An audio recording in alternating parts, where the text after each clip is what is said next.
Hi guys, welcome back to our YouTube channel Eklavya coaching Dilarpur. तो चलिए आज हम लोग नाइन्थ का एसएसटी पढ़ने वाले हैं और एसएसटी में पढ़ेंगे ज्योग्राफी। और ये पहला चैप्टर है जिसका नाम है स्थिति एवं विस्तार।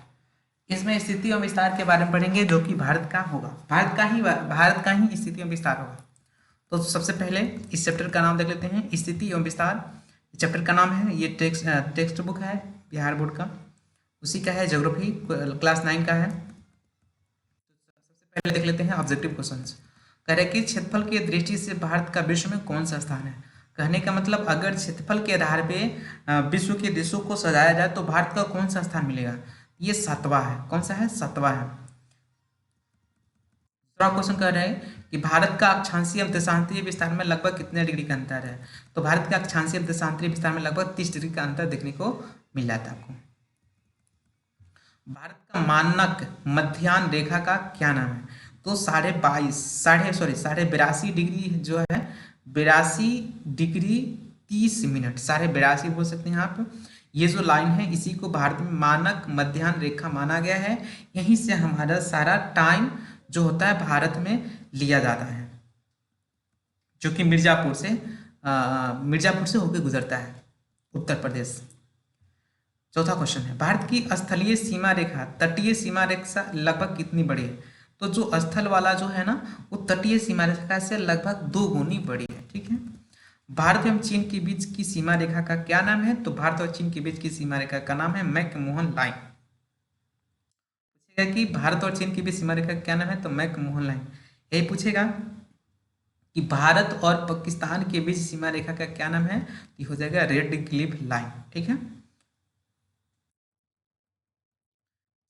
बढ़ते हैं और यहाँ पे आपको लाइन से भरने वाला है। कह रहे कि भारत का क्षेत्रफल डॉट वर्ग किलोमीटर है, जो विश्व के कुल भौगोलिक क्षेत्रफल का डॉट परसेंट है। तो भारत का क्षेत्रफल कितना है, 38.8 लाख वर्ग किलोमीटर है,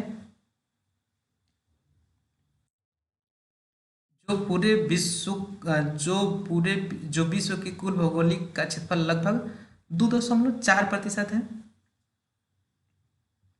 लगभग 2.4% है, यहाँ पे 2.4 रहेगा।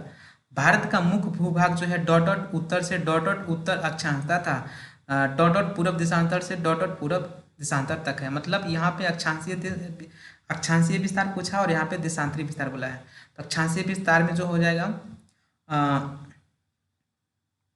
89 डिग्री, सॉरी, हाँ जी, यहाँ पे आपका हो जाएगा,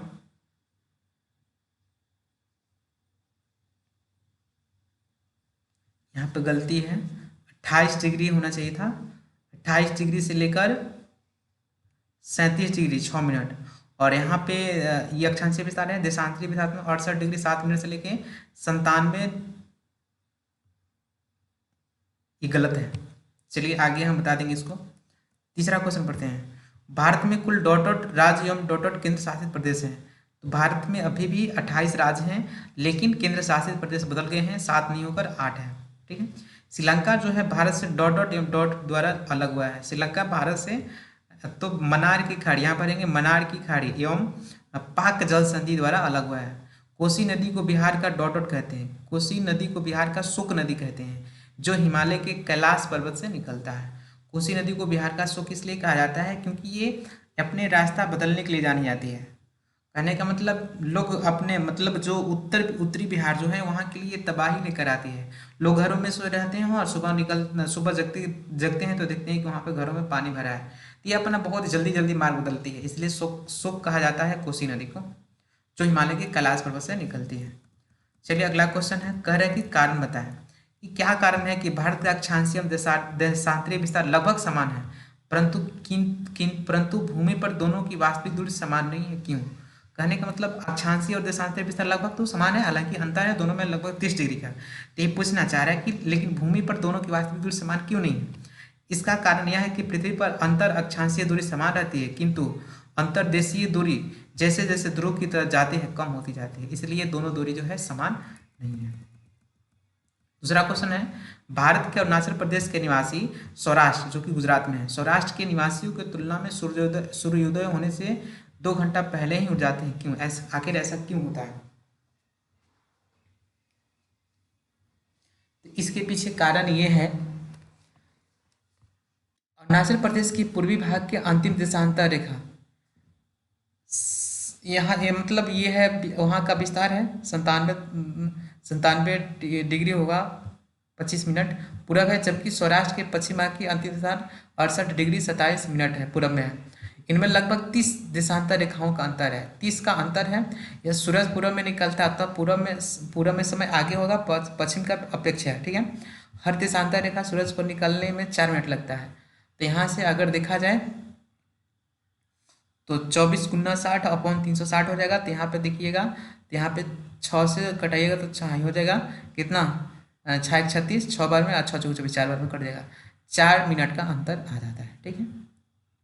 इस प्रकार सौराष्ट्र के 4 मिनट, ठीक है।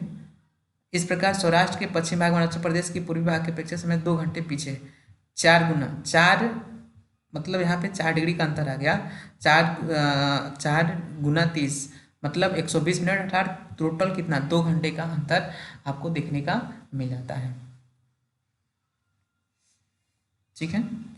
2 घंटा कहने का मतलब वहाँ पे एक देशांतर रेखा को पार करने के लिए 4 मिनट का समय लगता है, ठीक है। और यहाँ पे टोटल अंतर हो जाएगा आपका 30 मिनट, 30 डिग्री का अंतर है, तो 30 गुना 4 यानी कि कितना हो गया 120 मिनट, 2 घंटे का डिफरेंस आता है।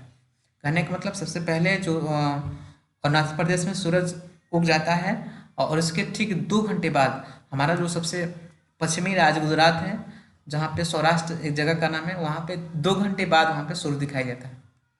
इस प्रकार सौराष्ट्र के पश्चिम भाग में अरुणाचल प्रदेश की पूर्वी भाग की अपेक्षा समय 2 घंटे पीछे हैं, 4 गुना 30 यानी कि 120 मिनट। देश की घड़ियाँ 80 डिग्री 30 मिनट पूरब है। कहने का है कि हमारा मानक समय यहीं से मानक में लेता है, इलाहाबाद से गुजरती है, जो इलाहाबाद में दिन का 12 बजता है तो संपूर्ण देश की घड़ियों में 12 बजता है, सॉरी। अगला क्वेश्चन 3 नंबर, भारत के जम्मू कश्मीर राज्य में जाड़े की ऋतु में जहां लोग कमरे में लिपटे रहते हैं, वहीं दक्षिण राज्य केरल के निवासी खुले बदन एवं लुंगी में रहते हैं, क्यों? इसका कारण है कि भारत का उत्तरी किनारा जम्मू कश्मीर राज्य 37 डिग्री 6 मिनट अक्षांश रेखा इसकी उत्तरी किनारे से गुजरती है, अतः विषुवत रेखा से यह काफ़ी दूरी पर है तथा सूर्य की किरणें यहाँ अत्यंत तिरछी पड़ती है। फलतः यहाँ सूर्य ताप कम मिलता है और जाड़े की ऋतु में अत्यधिक ठंडक पड़ती है। इसके विपरीत भारत का दक्षिण भाग केरल जो है विषुवत रेखा के काफ़ी निकट है, अतः यहाँ सूर्य की किरणें अपेक्षाकृत सीधी पड़ती है और सूर्य ताप अधिक मिलता है। इस तरह जाड़े में जम्मू कश्मीर में पुरुष गर्म कपड़े और चादर में लिपटे रहते हैं, वहीं केरल का किसान लुंगी पहने नंगे बदन खेती करता है। मतलब जो देश विषुवत रेखा से जो जितना ही दूर होगा या क्षेत्र जितना ही दूर होगा वहाँ पे ठंडा उतना ज़्यादा पड़ेगा, जो विषुवत रेखा के जितना काफ़ी निकट होगा वहाँ पे गर्मी पड़ती है। चौथा क्वेश्चन कह रहा है भारत का तटीय सीमा रेखा काफ़ी लंबा है, क्यों? तो भारत का तटीय सीमा रेखा है काफ़ी लंबा है, क्यों? तो कारण यह है कि भारत का दक्षिण में हिंद महासागर, पूर्व में बंगाल की खाड़ी तथा पश्चिम में अरब सागर है। यह तीनों ओर समुद्र से घिरा है। इससे प्रायद्वीपीय आकार के कारण भारत की तटीय सीमा रेखा काफ़ी लंबी हो जाती है। कुछ लघुत्तरीय प्रश्न करते हैं। भौगोलिक क्षेत्रफल के दृष्टिकोण से भारत के बड़े सभी देशों का नाम क्रमवार लिखे। उत्तर तो मतलब कहने का क्वेश्चन ये है कि भौगोलिक क्षेत्रफल के दृष्टिकोण से भारत से जितने भी बड़े देश हैं सबका नाम लिखना है। तो यहाँ देखिएगा सबसे पहले है रूस जो कि 170 लाख वर्ग किलोमीटर है, कनाडा 99.7 लाख वर्ग किलोमीटर है, संयुक्त राज्य अमेरिका 98 लाख वर्ग किलोमीटर है, चीन जो है 95.9 लाख वर्ग किलोमीटर है, ब्राज़ील जो है 85.4 लाख वर्ग किलोमीटर है और ऑस्ट्रेलिया जो है 76.8 लाख वर्ग किलोमीटर है। बंगाल की खाड़ी और अब अरब सागर में स्थित भारत के द्वीप समूह का नाम लिखे। तो बंगाल की खाड़ी में स्थित जो द्वीप समूह है अंडमान निकोबार द्वीप समूह है, अरब सागर में स्थित जो द्वीप समूह है उसे लक्षद्वीप तथा मालदीव द्वीप समूह कहते हैं। भारत का स्थलीय सीमा रेखा को छूने वाले सभी पड़ोसी देशों के नाम लिखें। भारत के स्थलीय सीमा रेखा को छूने वाले देश हैं पाकिस्तान, अफगानिस्तान, चीन, नेपाल, भूटान, बांग्लादेश तथा म्यांमार है। भारत की कौन सा राज्य अंतर्राष्ट्रीय सीमा तथा समुद्र तट को स्पर्श नहीं करता है? कहने का मतलब भारत के ऐसे बहुत सारे राज्य हैं जिनका कनेक्शन या तो सीमा से समुद्री सीमा से नहीं है या अंतर्राष्ट्रीय सीमा से नहीं है।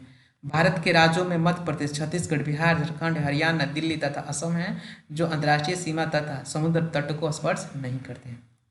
अगला क्वेश्चन है 5th नंबर, जल संधि किसे कहते हैं? जल संधि जल संधि जल का वह संकीर्ण हिस्सा है जो दो सागरों को विभाजित करता है। जैसे पाक जल संधि द्वारा भारत और श्रीलंका अलग होता है। चलिए बढ़ते हैं दीर्घ उत्तरीय प्रश्न की तरफ। तो कह रहे कि भारत की अक्षांशीय एवं देशांतरी विस्तार का इसका समय पर क्या प्रभाव पड़ता है, स्पष्ट करना है। भारत के अक्षांशीय विस्तार से समय पर कोई प्रभाव नहीं पड़ता है। इसके विस्तार से सर्दी गर्मी का प्रभाव पड़ता है। समय पर प्रभाव देशांतरी विस्तार के कारण होता है। भारत में अरुणाचल प्रदेश और कच्छ के बीच स्थानीय समय में 2 घंटों का अंतर है। इन दोनों में 30 डिग्री देशांतरी विस्तार का अंतर है। भारत के मानक देशांतर 82.5 पूर्वी देशांतर से है जो इलाहाबाद के नैनी से होकर गुजरता है। पृथ्वी 24 घंटे में 360 डिग्री देशांतर घूम जाती है, ठीक है। अतः 1 डिग्री देशांतर पार करने में पृथ्वी को 4 मिनट का समय लगता है। और अरुणाचल प्रदेश के बीच 30 डिग्री देशांतर का अंतर है, अतः 30 गुना 4 मिनट हो जाएगा, 120 मिनट, अर्थात 2 घंटा हुआ। यानी दोनों स्थानों के समय में 2 घंटे का अंतर है। यह अंतर स्थानीय समय का है, पर पूरे देश में एक समय निर्धारित रहता है। भारत में मानक समय जो है 82.5 डिग्री है, 9 नहीं, 82 डिग्री हो जाएगा, 82 डिग्री 30 मिनट, अर्थात नैनी का समय। यहाँ जब सूरज ठीक सिर पर आता है तो दिन का 12 बजता है और वही समय पूरे देश में लागू होता है ताकि समय की एकरूपता बनी रहे। एक यहाँ से आप लोगों से हम प्रश्न पूछ रहे हैं कि जो सबसे टाइम जोन है वो सबसे अधिक किस देश में है। सबसे अधिक कौन सा ऐसा देश है जहाँ पे को टाइम जोन को अधिक हिस्सों में बांटा गया है। इसका आंसर होगा रूस। नहीं, रूस से भी ज़्यादा फ्रांस में टाइम जोन सबसे ज़्यादा अधिक है। कहने का मतलब वहाँ पे अलग अलग टाइम जोन में बांटा गया है। हालांकि भारत में शायद पहले आज़ादी से पहले दो दो टाइम जोन हुआ करता था, लेकिन आज़ादी के बाद इसको बदल दिया गया और भारत का मात्र एक ही टाइम जोन है।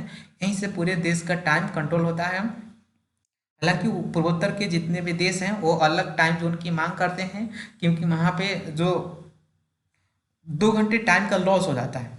यहाँ पे सूरज की जो रोशनी होती है उसका वो लोग अच्छे से यूटिलाइज नहीं कर पाते हैं, क्योंकि पूरे भारत में भारत से पहले वहीं पे सूरज दिखाई देता है और उसका टाइम टेबल अलग रखा जाना चाहिए था।